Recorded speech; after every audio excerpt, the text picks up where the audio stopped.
रेल्वेवरती आधारित प्रश्न परीक्षेमध्ये कशी विचारले जातात बघा, त्यावर हा एक प्रश्न आधारित आहे.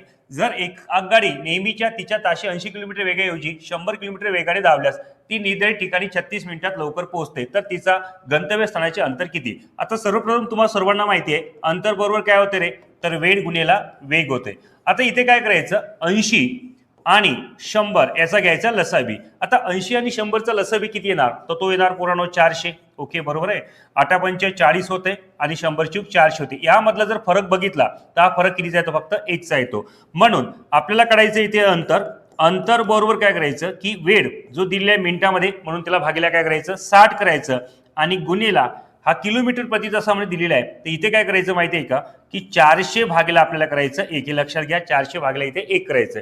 आता काटाकाटी करूया आपण. 0 0 इथे कॅन्सल. 6 6 36, 6 चूक 24. म्हणजे अंतर किती येणार, तर हे येणार 240 किलोमीटर. म्हणजेच पर्याय क्रमांक 1 हे तिचं योग्य उत्तर आहे. हा जर प्रश्न तुम्हाला नीट समजला असेल तर या प्रश्नाचं उत्तर तुम्ही मला कमेंट बॉक्समध्ये कमेंट करून नक्की सांगा.